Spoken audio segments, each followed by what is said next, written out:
Very good morning, Excellencies, ladies and gentlemen. Welcome back to our interview this week. I am Tunli Nazaparat, will be the moderator for today's session.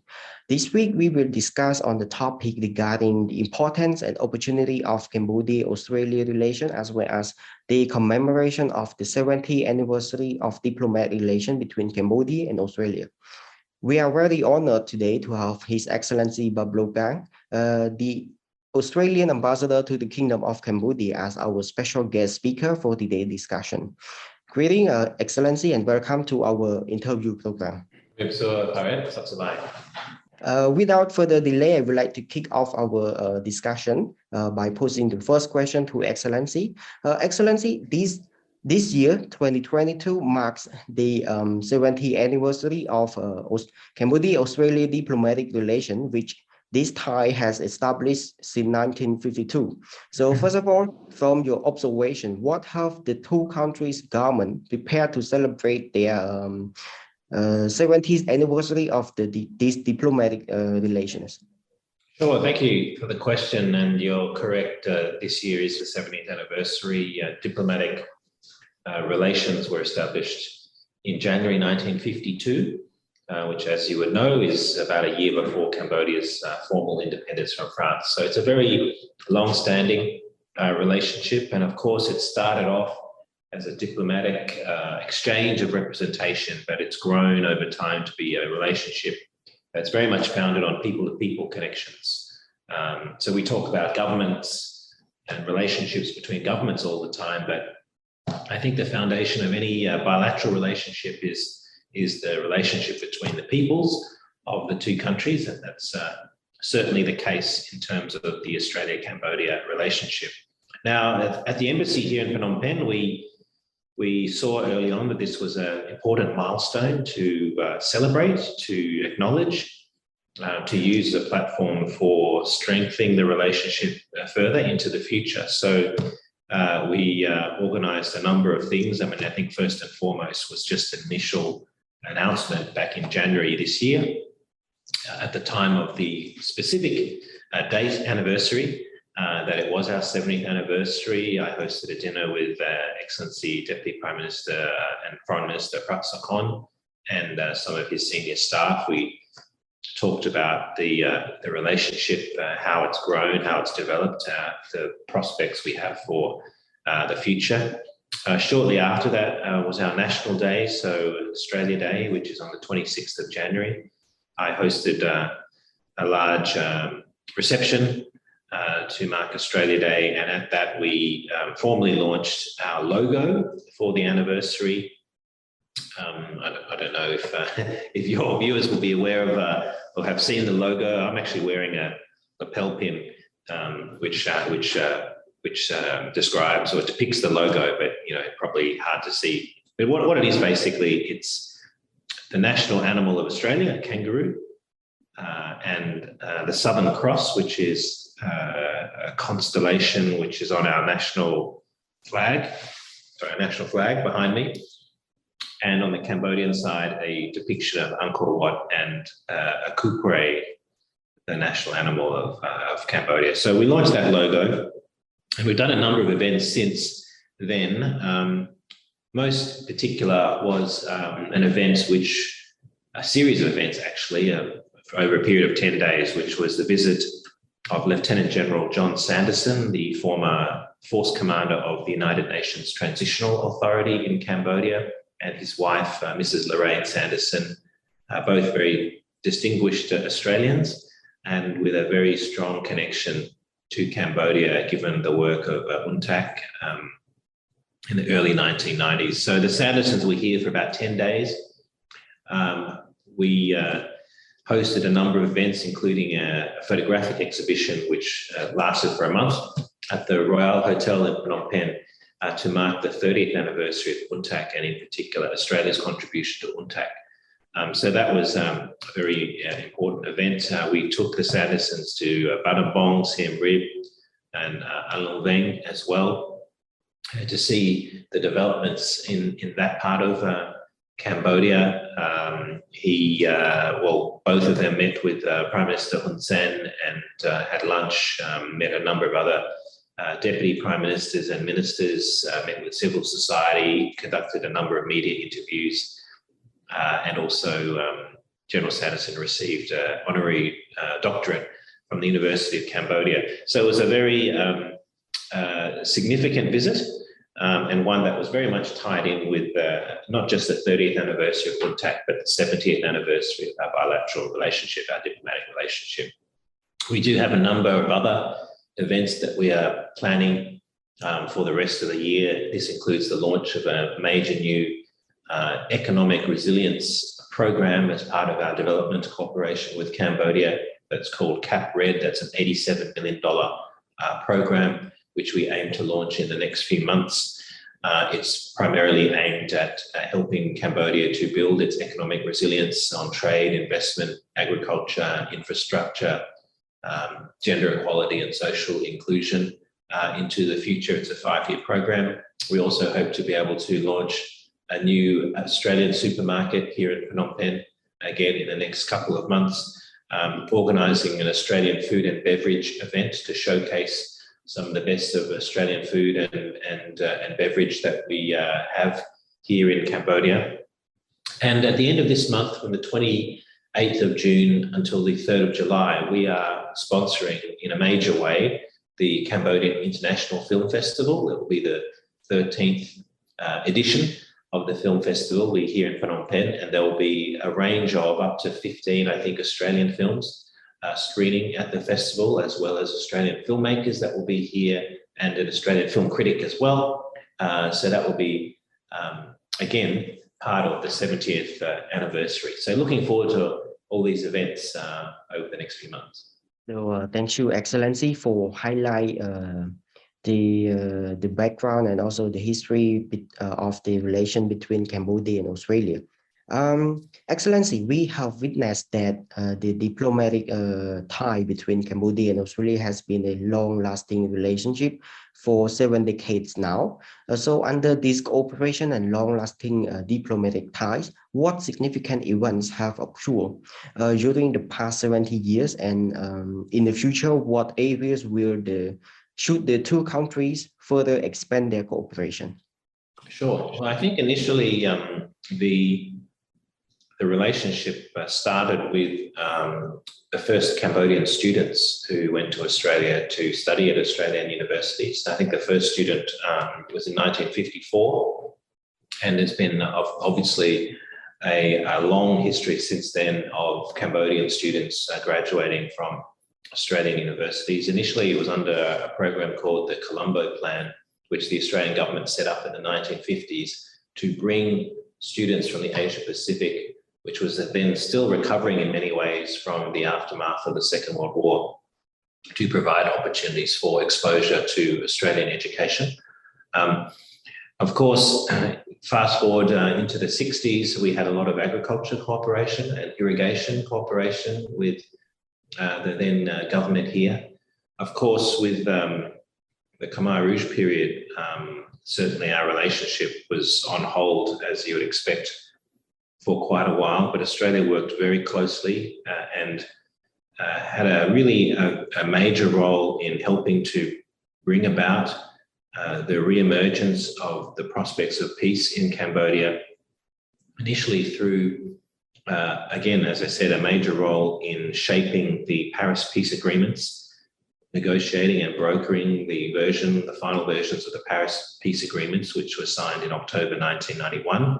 Then, as I mentioned before, in relation to General Sanderson, a very significant contribution to the United Nations Transitional Authority that was born out of the Paris peace agreements. We had over 1,200 Australians who served with UNTAC and with UNAMIC, actually, before UNTAC, so from the period of 1991 up until 1993. Also, during that period of UNTAC, the Australian Centre for Education was established here in Cambodia as a way of providing English language training to Cambodians, and it continues to this day. It's obviously celebrating its 30th anniversary this year as well. It continues to grow, expand the number of campuses and students, tens of thousands of students who now study at the Australian Centre for Education. So that's been another significant event, if you like, the establishment and growth of that institution. We also, speaking of institutions, helped establish KADI, the Cambodian Agricultural Research Development Institute in the late 1990s. That was a product of many years of agricultural cooperation between Australia and Cambodia, and we continue to support KADI to this day. We've put a lot of effort into its research capacity, especially in relation to, for example, different types of rice, in relation to the different techniques in terms of planting and developing and then exporting rice and other high-value crops from Cambodia. Another, I think, significant event was the establishment of the first international satellite link in Cambodia in 1990, and that was through an Australian telecommunications company, which is now called Telstra, one of our largest telecommunications companies. In the aftermath of the Khmer Rouge period, Australia very much supported the Khmer Rouge tribunals. In fact, after Cambodia and Japan were the third largest donor to the United Nations tribunal process for trying senior leaders of the former Khmer Rouge. And we have also, since 1994, provided over $100 million to support the demining of Cambodia, removing landmines and other explosive remnants of war, especially in the northwestern provinces, Battambang, Ai and Banteay Meanchey. And we continue to support Cambodia's goal to become mine-free by 2025. So they're just some of the events, programs, developments that have occurred over the past 70 years. In the future, I think, as you asked, in terms of expansion of cooperation, we'd very much like to expand our trade and investment footprint two ways, and I know you'll ask me a bit more about that later. But I think as Cambodia, like many other countries, recovers from the COVID-19 pandemic, it's also thinking about what kind of economy it's going to look like in the future in order to meet the government's objectives of Cambodia becoming an upper middle income country by 2030 and a high income country by 2050. Because I think what the pandemic has shown is that the traditional ways of growing the economy, which have been very successful up until the pandemic, may not necessarily be the ways that the economy will continue to grow in the future. And I'm mainly talking about how does Cambodia further digitalize its economy and adapt to the global industrial revolution 4.0. I know the government here thinks very seriously about these issues, and I think our trade investment relationship will have to adapt and take into account those shifts in the way economies, not just here but around the world, project themselves. But that's very much what we'd like to see as Cambodia transitions into that high middle income and eventually a high income economy. Clearly, our relationship will transition. We won't have as significant a development cooperation program as we do now, because Cambodia will have essentially graduated from requiring a lot of that assistance, but then the focus will then shift into more of a commercial footing. So that's where I see our cooperation expanding. Thank you, Excellency. Talking about COVID-19 pandemic, as you mentioned earlier. So what do you think about the relation between Cambodia and Australia in the context of the COVID-19 pandemic? Do you think it is the opportunity for both countries, or it is the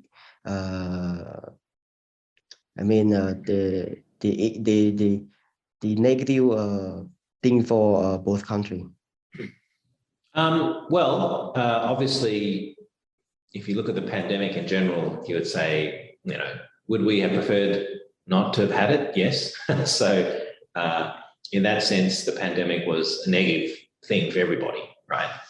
But if you look at what positives we can take out of that experience, I think certainly from our perspective, from Australia's perspective, we thought that given Australia lives as part of the Indo-Pacific region, We're not an outside observer. We're very much part of the region. And so the economic and the health well-being of countries in our region directly impacts our own economic and health well-being. So as we like to say, we're not safe, Australia's not safe from COVID until everyone is safe, certainly in our neighbourhood. So that's the approach that we took, and that's why the Australian government developed what we called a Partnerships for Recovery strategy, and a big focus of that was on ensuring that whatever we do in the development cooperation space with our neighbours is appropriate and targeted to assisting countries to manage the pandemic and then recover and grow out of it. In Cambodia's case, we established a Cambodian development response plan, and that was mutually agreed between the Australian government and the Cambodian government. And basically we agreed that here are the priority sectors that we're going to be focusing on through our development cooperation. Firstly, there were three. Firstly, health security, of course, the major focus. Secondly, programs that would support social stability. And thirdly, programs that would support economic recovery. And on health security, we've been fortunate, as I say, when I say that, I mean Australia's been fortunate that we have been working with Cambodia's health sector for over 2 decades now, and we're a strong supporter of a program that's aimed to strengthen Cambodia's health system in general and to provide incentives for hospitals and health centres to improve their performance, to elicit better feedback from clients, and to then be able to access increased funding from the government. It's a program called the Health Equity and Quality Improvement Program, or HEQIP, managed by the World Bank with a number of donors, including Australia. And of course, we continue to do that because notwithstanding COVID, people still get sick and need to go to hospital or to health centres for a range of other reasons, completely unrelated to COVID. So we wanted to make sure that the health system was, we do what we can to ensure that the health system is able to cope, not just with COVID, but with other ailments, diseases, operations, issues that present themselves as they would normally do in Cambodia. But specifically on COVID, we realised early on that the main way out of the pandemic, well, there are a number of ways, but firstly is public awareness and education. People needed to know how to socially distance, that they should be wearing masks, how to, ventilation, how, the 3 do's and the 3 don'ts, how to basically minimise the risk of contracting COVID.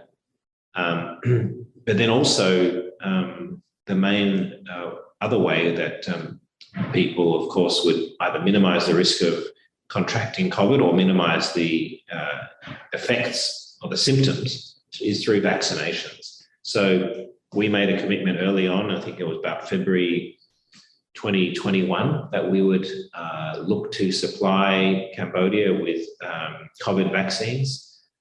There were quite a few challenges in terms of the global supply chain, being able to access vaccines, especially the much sought after mRNA vaccines like the Pfizer vaccine. But we were able in December last year to provide Cambodia with 2.35 million doses of the Pfizer vaccine, which the Cambodian government immediately deployed as booster doses for people who had already had their primary dose of whatever vaccine it happened to be. That the booster, generally it was the 4th dose, would be through the Pfizer vaccine, and we were the first country or international organisation to bring the Pfizer vaccine into Cambodia. The Pfizer vaccine itself is quite it's quite a unique vaccine, requires some unique storage rules, and that includes being kept in freezers that enabled the temperatures to go down to about -80 degrees. So we were able to also provide over 133 freezers, some of which were ultra cold -80-degree freezers, others of which were -20-degree freezers. And that enabled the Ministry of Health here to take the Pfizer vaccine out of Phnom Penh and to distribute it to the provinces, and the people could get vaccinated in the provinces without having to come back to Phnom Penh. And that was very important, and I saw that firsthand. I saw people in Ratanakiri being vaccinated in that way. So that's been, I think, although nobody wanted to have COVID, nobody wanted this pandemic, I think it has helped further strengthen, in our case, our relationship with Cambodia, because both from a broad development cooperation perspective, but also from a very specific COVID vaccine and awareness and delivery perspective, I think we were able to certainly help with Cambodia's management of COVID, its response to COVID, and I think that's helped our relationship more broadly. Thank you, Excellency. The year 2022 is also the years of Cambodia's rotating chair of ASEAN. So as of now, the question is, what has Australia contributed to Cambodia's ASEAN chairmanship in addressing issues facing the region and urging Cambodia to host the ASEAN summit and relating meetings successfully in the future? Thank you. Well, as you said, 2022 is a very important year for Cambodia, and just as it's our 70th anniversary of the bilateral relationship, Cambodia is also chairing ASEAN, and we've tried to support Cambodia in that role as much as we can. But I think it's important to point out what Cambodia has done for Australia in the ASEAN context. Cambodia is a very strong supporter, for example, of having annual ASEAN-Australia summits, so annual ASEAN-Australia leaders meetings, and the first in-person meeting will be in Cambodia in November, which our Prime Minister will attend. Also, Australia and ASEAN have agreed to a comprehensive strategic partnership. That decision was made by ASEAN last year, very much again with the strong support of Cambodia. So, we value very much our relationship with ASEAN. We actually ASEAN's longest standing dialogue partner. We became a dialogue partner of ASEAN back in 1974, which is 25 years before Cambodia joined ASEAN. And so we've always valued the relationship with ASEAN because, of course, Southeast Asia is a very important part of the region that Australia is in. I think in announcing or in securing ASEAN's agreement to a comprehensive strategic partnership, we also announced some related initiatives, including our Australia for ASEAN initiatives. It's 154 million Australian dollars of new initiatives designed to improve our relationship with ASEAN. That includes things like, for example, providing scholarships to 100 emerging leaders from across ASEAN to study in Australia on topics that are connected directly to the ASEAN outlook on the Indo-Pacific. It also enables some 350 technical and vocational education and training scholarships to be provided to people from ASEAN countries. We've also jointly agreed through the Australia for ASEAN initiatives to work together on projects that are agreed between both Australia and ASEAN. So that's what I mean, jointly agreed, in areas such as climate change mitigation and adaptation, health security, addressing the ongoing challenge of transnational crime, ensuring that our oceans are healthy, ensuring that we are positioned well to meet the energy transition that is already underway towards a renewable future, and supporting the concept of the circular economy. So these are all things that we have been trying to support ASEAN with from a financial and technical capability perspective. Of course, as chair this year, Cambodia will have a number of difficult issues to manage. Of course, AVI has talked about them at length and will continue to do so. These include traditional sensitive issues such as the North Korean nuclear situation, the competing claims in the South China Sea, but of course, more recent unfortunate developments such as the coup in Myanmar last year and the Russian invasion of Ukraine this year. These are issues that ASEAN unavoidably will have to deal with, and we will provide as much support as we can for that process. We also wanted to recognise that these are issues that have come up that have been a bit unforeseen, and Cambodia's chair year this year also had some broader topics, not just reactive, but proactive that it wanted to focus on, such as COVID-19 economic recovery, such as women in leadership. And we're very strongly supportive of that as well. Cambodia is going to be chairing an ASEAN Women Leaders Summit in October this year, and Australia is already providing both financial and technical support for that summit to proceed successfully. It fits very much in with our broader shared goals around gender equality. Also, we have a free trade agreement between Australia, New Zealand and ASEAN, and the aim of this year under Cambodia's chairmanship again is to upgrade that free trade agreement. It was signed over 10 years ago, and to bring it, make it more relevant to, as I talked about before, the changing economic structures of a lot of countries, in particular emerging from the COVID pandemic. So there's a lot that we are doing with ASEAN and with Cambodia as chair to hopefully ensure that this year's chair year is as successful and productive as possible. So moving forward to the trade sector, as we know, Cambodia and Australia are both members of the Regional Comprehensive Economic Partnership Agreement, RCEP, which is the largest trade agreement in the region as well as the world. In this regard, what economic and trade opportunity can you see that it can provide to both countries within the framework of RCEP and also the Cambodia-Australia cooperation? Yes, you're right. In fact, Australia and Cambodia both ratified RCEP on the same day. And yes, it is the world's largest free trade agreement at the moment, and it certainly brings a lot of opportunity for all members, and including Australia and Cambodia. I would say that both Australia and Cambodia will stand to benefit significantly from RCEP because the nature of both our economies is that we are both quite open, and we both have quite open, already liberalised trading regimes. You know, we have a very open outlook. We're not one of these countries or trading blocs that has a lot of tariffs and quotas and non-tariff barriers.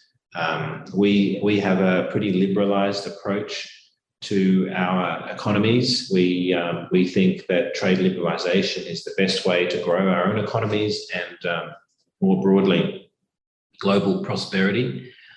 So I think RCEP will be good for that. Also, I think a lot of the trade in the Cambodian and Australian economies is driven by services. It's not completely a trade in goods or trade in products alone, but trade in services, things like tourism, very important, of course, for Cambodia's longer-term economic prosperity. And as I mentioned before, education, which is one of Australia's largest services exports. So I think RCEP will have quite a big focus on services, liberalisation, as well as traditional liberalisation objectives in terms of trade in goods, trade in products. I think the plan for RCEP is certainly to, for example, simplify a lot of customs processes in its different member countries, and also reducing those sort of traditional barriers to trade, encourage greater predictability, consistency and transparency, which we hope will have the effect of obviously boosting economic so boosting business confidence and through that economic recovery from COVID. I think RCEP will also support regional value chains, so not just value chains within one country, but across the region. And I think the way it can do this is to provide, which is what it's set up to do, a single set of rules and procedures in order to access preferential trading rates.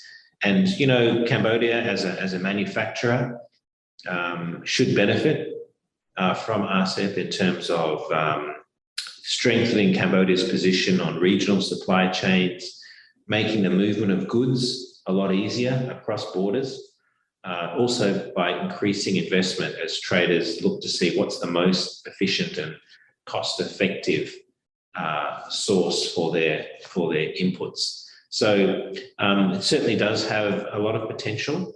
And I think as both Australia and Cambodia seek to capitalise on RCEP, as well as what I mentioned previously, the upgrade to the Australia-New Zealand-ASEAN Free Trade Agreement, that should have a flow-on benefit to our bilateral trade as well.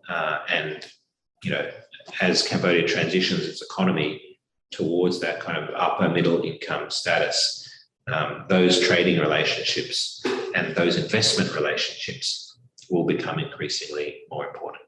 So thank you, Excellency. You have highlighted enough on the background as well as what is going on and what will happen amid this year of the commemoration of the 70th anniversary of the Cambodian and Australian diplomatic ties. So last but not least, what is your last words to our audience in the occasion of the commemoration of the 70th anniversary of Cambodia-Australia diplomatic relations? Thank you. Thanks for the opportunity to talk to AVI and to your audience. I think my main point, and you know, it comes out through the fact that we are celebrating 70 years this year, is that Australia has been a very long-standing friend and partner of Cambodia. Cambodia has a range of Cambodia has a range of international friends and partners. Some are newer than others, and Australia is one that has been there for right back even before independence, and we've come on quite a long journey since then. And I think that when Cambodians think about the relationships they have with other countries, and I think it would be good to remember that Australia Australia and Cambodia are part of the same region. We're both part of the Indo-Pacific region. We have a very strong and rich historical legacy, people-to-people legacy. We have over 66,000 Australians who have Cambodian background in Australia, which is a very large diaspora for us. And then there's a lot of potential moving into the future as our two countries continue to evolve and expand. So I think it's very positive, and hopefully recovering from COVID-19, which is the first priority, will set both of our countries up well for the next 70 years and beyond.